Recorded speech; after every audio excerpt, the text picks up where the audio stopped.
लेकिन नेता और अधिकारी लोग अपनी मनमानी करते हैं। क्या कानून पैसों से चलता है? क्या कानून संविधान से चलता है?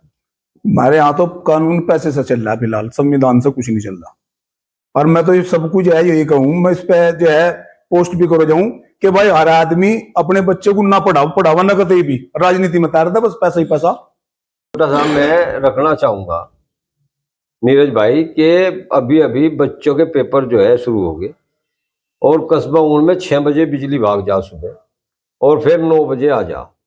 मैं एक्शन ऐसी जिला असेंबली में बैठे दोनों से बहुत विनम्र निवेदन करूंगा अपनी संस्था की ओर से, जन उत्थान सेवा समिति की ओर से, कि जो सुबह 6 बजे बिजली भाग गए वो सुबह 6 बजे अंधेरा रहे तब तक हमारी जवान लड़कियां पढ़ने जाए ट्यूशन तो उसे 7 बजे तक कर दे।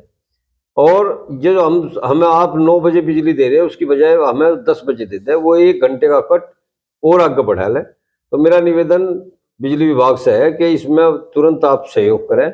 एक्शन महोदय, अगर ऐसी महोदय मेरी बात आप तक पहुंचे तो इस पर आप तुरंत संज्ञान लें और हम अपनी तरफ से लेटर भी आपको दे देंगे।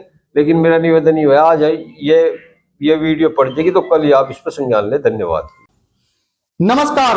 आज बात हर मुद्दे पर होगी। आज बात पश्चिम उत्तर प्रदेश में हो रहे भ्रष्टाचार पर होगी। सबसे पहले आपको बड़ी जानकारी दे दे, थाना बोन ऊन झिंझाना मार्ग को लेकर विभाग ने बड़ी कार्रवाई की और रवि कंस्ट्रक्शन ठेकेदार को ब्लैकलिस्ट कर दिया गया। ऊन में आज जन उत्थान सेवा समिति के लोगों ने एक बैठक बुलाई थी और आपको दिखाते हैं कि जन उत्थान सेवा समिति के अध्यक्ष ने क्या कहा, सुनिए जरा। नमस्कार। आज हर मुद्दे पर बात होगी, चाहे वो सड़क निर्माण का कार्य हो, चाहे वो गौशाला की बात हो, चाहे प्रदेश में बने सामुदायिक शौचालय की बात हो। आप लोगों ने 22 दिन का धरना दिया था। 22 दिन धरना चलने के बाद में अब तक रोड तो कंप्लीट नहीं हो पाया, लेकिन सुनाई आ रहा है कि जो रवि कंस्ट्रक्शन ठेकेदार था, क्या उसको ब्लैकलिस्ट कर दिया गया है? पहले तो भाई नीरज भाई, सभी मीडिया वालों का बहुत बहुत धन्यवाद। उन्होंने हमारे धरने में हमारा बहुत साथ दिया। क्षेत्रवासियों का भी बहुत धन्यवाद जिन्होंने जन उत्थान सेवा समिति के धरने में इतना जो सहयोग किया, जिससे कि आज यो ठेकेदार ब्लैक लिस्ट हुआ। और अब उम्मीद जगी कि शायद यह सड़क अब बन जा। मंत्री जी ने जो है परसों से डिबार किया और कहा कि अगला नया ठेका जो है छोड़ा जाएगा और ये जो है रोड बन जाएगा।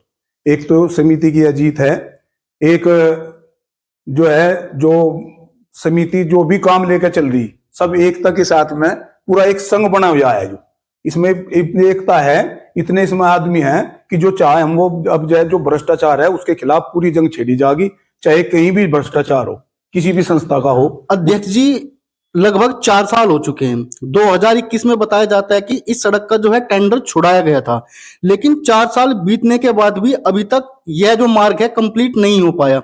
क्या सरकार जानबूझ के अपनी आंखें बंद करके बैठी है जो ऐसे भ्रष्ट लोगों पर सरकार की नजरें नहीं पड़ती, और क्यों ऐसे अधिकारियों के ऊपर सरकार सख्त से सख्त कार्रवाई नहीं करती? ऐसा है नीरज भाई, इसमें ठेकेदार की केले की गलती नहीं है। ये भ्रष्टाचार नीचे से ऊपर तक हो रहा। इसमें पैसा जो है खा रखा, जब भी इसमें बना नहीं पाया। और जब इस पे दबाव बनावे थे तभी जो है इस पे ऊपर का अधिकारियों पर दबाव आ जाता कि इसे कुछ नहीं कहना। ये तो जन उत्थान सेवा समिति ने जब दबाव बनाया और अब फिर जो है घोषणा की कि 19 तारीख का फिर हम धरना देंगे और पैदल मार्च भी करेंगे झिंझाने तक, तो तब दबाव बना और जब इसे जो है ब्लैक लिस्ट किया गया। नहीं तो इसकी अभी भी ब्लैक लिस्ट होने की कोई संभावना नहीं थी। जब आपने पिछली बार धरना दिया था 22 दिन तक वो आपका निश्चितकालीन धरना चला था, जिसमें पीडब्ल्यूडी विभाग के कुछ अधिकारी भी आए थे। उन लोगों ने आश्वासन दिया था कि हम लोग जो है इसको दिसंबर 2024 लास्ट तक बनाकर तैयार कर देंगे, लेकिन उसके बावजूद भी ये सड़क जो है तैयार नहीं हो पाई। आपने फिर दोबारा जो है चेतावनी दी कि हम 19 तारीख को जो है निश्चितकालीन धरना करेंगे, लेकिन उससे चंद 2 या 3 दिन पहले ही जो है ठेकेदार को ब्लैक लिस्ट कर दिया गया। इसके पीछे का मकसद ये भी हो सकता है कि 2-3 महीने जो है इस बात को आगे के लिए टरकाया जाए। हाँ, ये भी हो सकता है कि भाई जो है थोड़ा आगे टरकाया है और शायद ना भी करे हो या कर भी दिया हो, तो ऐसा भी हो सके। ये दोनों बात हो सके। अच्छा, दूसरी बात अध्यक्ष जी हम लोग करते हैं कि उत्तर प्रदेश के अंदर जो है भ्रष्टाचार की एक झड़ी सी लगी हुई है, और खास तौर पर अगर देखें तो अपना पश्चिम उत्तर प्रदेश, तो सरकार ऐसे लोगों पर, ऐसे अधिकारियों पर ध्यान क्यों नहीं देती? क्या ये अधिकारी सरकार को बदनाम करने की साजिश कर रहे हैं? क्या सरकार जानबूझकर अधिकारी लोगों से ऐसा काम करा रही है? हमारा तो मानना ये है कि सरकार का प्रशासन पे कोई दबाव नहीं है। प्रशासन जो चाह रहा है वो कर रहा। आम आदमी की कोई सुनवाई नहीं है। गरीब आदमी जो है कहीं फिर जाओ, जिसके साथ में आदमी नहीं है कोई, उसका जो है कहीं कोई सुनवाई नहीं है उसका। तो जो अगर, और हमारा खासतौर से, हम और का तो पता नहीं, लेकिन हमारा जो क्षेत्र है ये तो पूरा भ्रष्टाचार के, इस पर बिल्कुल भ्रष्टाचार में डूबा हुआ है। देखिए, जन उत्थान सेवा समिति का इस क्षेत्र के अंदर बहुत बड़ा योगदान रहा है। हमेशा आप लोगों ने जो है जनता की आवाज को उठाया, भ्रष्टाचार के मुद्दे उठाए।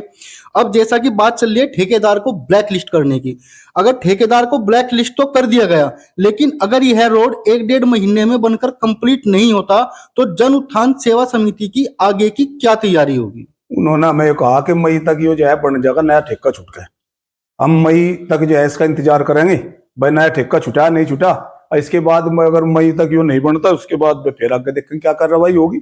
सड़क तो या जो बनानी पड़ेगी, चाहे ना नया ठेका छोड़ना पड़े, चाहे जो वो जीरो टॉलरेंस स्थान का, बस जीरो, हमारा तो भ्रष्टाचार के खिलाफ जो है जीरो वो है रहेगा। लेकिन कहाँ गई वह, कहाँ है वो? मतलब लगता नहीं कहीं पर भ्रष्टाचार रुक रहा हो। हर चीज में, भारी तहसील में तो भ्रष्टाचार रुक नहीं रहा। अध्यक्ष जी, एक सवाल और मेरे मन में आ रहा है, क्या अधिकारियों को और नेताओं को कानून में क्या कोई विशेष छूट दी गई है कि ये लोग कुछ भी कर सकते हैं? अगर एक आम आदमी ऐसा कोई भी काम करता है तो सरकार हो या शासन प्रशासन हो, मुकदमे लगाने में चंद सेकंड भी नहीं लगाते, लेकिन नेता और अधिकारी लोग अपनी मनमानी करते हैं। क्या कानून पैसों से चलता है? क्या कानून संविधान से चलता है? हमारे यहाँ तो कानून पैसे से चल रहा है फिलहाल, संविधान से कुछ नहीं चल रहा। और मैं तो ये सब कुछ है यही कहूँ, मैं इस पे जो है पोस्ट भी करो जाऊं कि भाई हर आदमी अपने बच्चे को ना पढ़ावा ना कतई भी, राजनीति में तैरता बस पैसा ही पैसा। अनपढ़ आदमी जो है राष्ट्रपति लोग बन जा, अनपढ़ आदमी जो है हमारा एक जो है वो मुख्यमंत्री बन जा, जो IAS PCS है उन्हें पे जो है चप्पल ठुआ दें, जूते ठुआ दें उन पे जो है। तो इसलिए जो है हर आदमी को नेता, अपने बच्चे को नेता बना तो बस इससे बढ़िया और क्या है। अध्यक्ष जी, एक मुद्दा गौशाला का भी है। लगभग बताया जाता है कि आप लोगों ने 2 से 3 साल पहले एक गौशाला के मुद्दा जो था, आपने उसके खिलाफ भी एप्लीकेशन दी थी। उसमें भी जन उत्थान सेवा समिति की आज बहुत बड़ी जीत हुई है। हाँ, उसमें भी 8 साल हो गए। उसमें 2 करोड़ 12 लाख रुपए आए थे, और नई गौशाला, अस्थायी गौशाला के नाम के थे भी पैसे। लेकिन अस्थायी गौशाला आज तक भी अस्थायी गौशाला है। कल भी अधिकारियों ने माना कि अस्थायी गौशाला के पैसे आए थे, सारे पैसे निकल गए, लेकिन अस्थायी गौशाला बनी नहीं। और जो उन्होंने जो उसके कागज देखे, वो जो है वहां तालाब की जमीन पाई। अब आगे क्या कर रहा है भाई अधिकारी करेंगे? वो जांच तो यहाँ कई बार होली, लेकिन 8 साल बीत चुके हैं। हाँ। तो यही हमारा सबसे बड़ा सवाल है कि जो ये अधिकारी लोग भ्रष्टाचार करते हैं, इनकी जांच करने में बरसों बीत जाते हैं, लेकिन जो है कभी भी कोई भी चीजें जनता के सामने खुलकर नहीं आ पाती। नहीं, खुलकर ये तो नहीं आ पाती ना। जो अधिकारी आवे और जो भ्रष्टाचारी हो उनकी साठगांठ हो जा, खुलकर कहां था सामना होगी। चलिए, अभी हमारे साथ में भास्कर जी भी मौजूद है। थोड़ी सी बातें जो है भास्कर जी से भी कर ली जाती है। भास्कर जी, आपका बहुत बहुत स्वागत है हमारे हॉट 24 न्यूज चैनल पर। जन उत्थान सेवा समिति के साथ में आप कदम से कदम मिला करके खड़े हो। आज जन उत्थान सेवा समिति की बहुत बड़ी विजय है, जीत है, जनता की जीत है। आप लोगों ने 22 दिन का वो आपका संघर्ष, वो त्याग, आपने अनिश्चितकालीन धरना चलाया, उसके लिए आपको पहले, सबसे पहले बहुत सारी शुभकामनाएं। और आगे की आप लोगों की क्या रणनीति होगी? देखो नीरज भाई, सबसे पहले तो मैं बधाई दूंगा आपको। जन उत्थान सेवा समिति ने कई बार समाज के हित में लड़ाई लड़ी, और आपने आदरपूर्वक, सम्मानपूर्वक इसे जो है जनता तक लेके आप मेरे साथ मिलके इससे जनता को समझने का, देखने का मौका मिला कि भाई समाज हित में भी कोई संस्था लड़ाई लड़ रही। इसलिए आपका बहुत बहुत आभार सबसे पहले तो। और रही दूसरी बात, अध्यक्ष जी ने अभी बताया कि भाई ब्लैक लिस्ट ठेकेदार कर दिया, और सरकारी विज्ञप्ति भी इन लोगों ने जारी कर दी। 1 वर्ष के लिए बताओ ब्लैक लिस्ट कराया नहीं कराया, 1 वर्ष इसमें लिख रहा है, 1 वर्ष के लिए इन्होंने कराया। और जहां तक ये कह रहे हैं कि भाई मई तक हम इसमें नई प्रक्रिया शुरू करके इस सड़क को बढ़ाओगे। अगर ये लोग सड़क नहीं बढ़ाते मई तक, और फिर जन उत्थान सेवा समिति और क्षेत्र के लोग और आप सब लोग सहयोग मिलकर फिर लड़ाई लड़ी जाएगी भ्रष्टाचार के खिलाफ। और फिर भास्कर जी, दोबारा धरना दिया जाएगा। सवाल तो यही बना हुआ है कि हर बार जो है अधिकारी लोग आश्वासन पे आश्वासन देते हैं और बीच में कोई ना कोई एक ऐसी बाधा उत्पन्न कर देते हैं कि जिसके चलते जो है जनता को आवाज उठाने का मौका ना मिले। अभी आप देख लीजिए भाई, पहले ठेकेदार को ब्लैक लिस्ट करने की प्रक्रिया थी, रोड बनाने की प्रक्रिया थी, लेकिन रोड नहीं बन पाया तो कहीं ना कहीं जो है ठेकेदार को ब्लैक लिस्ट करके जो है काम को जो है रोक दिया गया। नीरज भाई, बहुत पहले हम 2010 में मैं यहाँ से बीजेपी का नगर अध्यक्ष रहा। पार्टी ने मुझे नगर अध्यक्ष बनाया और हमने बहुत उत्साह से बीजेपी के लिए काम करा और हम बीजेपी के ही वोटर रहे। मन से बीजेपी के प्रति भावना रही। लेकिन अब जब बीजेपी सत्ता में आएगी, ऐसे लोग मंत्रालय में बैठ के जिनके लिए आम आदमी कुछ है नहीं, वे मंत्री तो बन गए, उन्होंने उनका आम आदमी का वोट उन्हें मिला, उस समय मंत्री बने, इस बात को वे भूल गए। और देखो मंत्री जी क्या कह रहे हैं, आप सुन रहे होंगे। अब भाई हमने ठेकेदार को ब्लैक लिस्ट कर दिया और हमारा उत्तरदायित्व है भाई जो है हम सड़क बनाओगे। आप सुन रहे होंगे बाइट में कह रहे मंत्री जी। मंत्री जी इस बात को नहीं देख रहे कि इस सड़क पे हजारों आदमियों का एक्सीडेंट हो गया। हम इब्ता 8 महीने पहले धरने पे बैठे थे, 8 महीने में कितने लोगों को चोट लग ली, कितने घर उजड़ लिए। मंत्री जी को एक मिनट भी संवेदना व्यक्त नहीं करी। भाई इतने लोग मेरी वजह से आहत हो गए, पीड़ित हो गए। और मंत्री जी ने तो पहले भी आप लोगों को आश्वासन दिया था, पहले भी कहा था कि भाई दिसंबर के लास्ट तक जो है हम रोड को बना करके कंप्लीट कर देंगे, लेकिन वो मंत्री जी का आश्वासन फिर फेल हो गया। झूठा। इसी वजह से तो आज हमें पीड़ा है कि जिस पार्टी को हमने सत्ता तक लेके हम मेरे जैसे लोग, हम और मेरे जैसे लाखों युवक जो है लोग लगे इसमें सत्ता तक पहुंचाने में, और आज वो पार्टी भ्रष्टाचार में उसके कुछ लोग लिप्त होने की वजह से आज सब हम पीड़ित है। और हमारे जैसे लोगों को सबको मिलकर संगठन बनाना पड़ा, जन उत्थान सेवा समिति। हमारे क्षेत्र में तो ऊन में तहसील है या अन्य कोई संस्था है, वहाँ भ्रष्टाचार पूर्णतः लिप्त है। अभी जन उत्थान सेवा समिति की प्रयास से एक पटवारी जेल गया था भ्रष्टाचार में, और अन्य कई लोग और भ्रष्टाचार कर रहे हैं जो मेरे रडार पे है। जल्दी उनके खिलाफ भी हम कार्रवाई करवाओगे। जन उत्थान सेवा समिति तो भ्रष्टाचार के खिलाफ एक सीधा नारा है जन उत्थान सेवा समिति का। हमने 3 वर्ष पहले गौशाला के मामले में धरना प्रदर्शन भी किया था। 2 करोड़ 12 लाख रुपए अध्यक्ष जी ने बताया भी थी आपको, उसमें आए थे संस्था में। और वो आज वहां जाकर देखो क्या स्थिति है, गाय भूखी मर रही, खाने को वहां कुछ नहीं है, उसमें गौशाला में कुछ नहीं होगा, पूरा भ्रष्टाचार लिप्त है। हम इसमें हाईकोर्ट पर गए, हाईकोर्ट ने एक संस्था है हमारी यहाँ से लोकायुक्त, उसे इसकी जांच दी। अब वे जांच आए, अब जांच प्रक्रिया दोबारा, चूंकि इससे पहले हमने डीएम को भी और कमिश्नर को भी हमने इसमें चिट्ठी दी, लेकिन कोई कार्रवाई नहीं हुई थी। भास्कर जी, एक सवाल और आपसे, जो सरकार ने सामुदायिक शौचालय जो होते हैं गांव दर गांव जो बनवाए थे लोगों की सुख सुविधा के लिए, आज हम लोग देख रहे हैं कि उन शौचालयों की हालत जो है खंडर जैसी हो चुकी है। लाखों खरबों रुपया खर्च करके सरकार ने शौचालय खड़े किए थे और लगभग 7-8 हजार रुपये महीना उसमें रख रखाव के भी लिए मिलते हैं, जो उसमें साफ सफाई करता है। लेकिन जनता के टैक्स का पैसा किस तरीके से सरकार बर्बाद कर रही है, उसमें सरकार की गलती है कि अधिकारियों की गलती है? और ऐसे लोगों की जांच क्यों नहीं होती कि लाखों रुपए लगा के एक गांव में शौचालय बनाया गया और आज उसकी स्थिति खंडर जैसी हो चुकी है?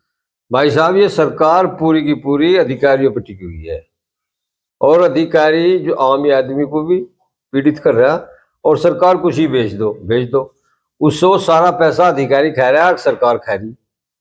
आम आदमी तो इस बात में उलझ कर रह गया। हमारे यहाँ से जो है शौचालय का बहुत मोटा पैसा आया, बस स्टैंड पर आप देखो, वहाँ 4 ईंट खड़ी करके फर्जी सा शौचालय बना रखा है। कहीं 12-14 लाख रुपए उसके काट दिए थे पिछली बार।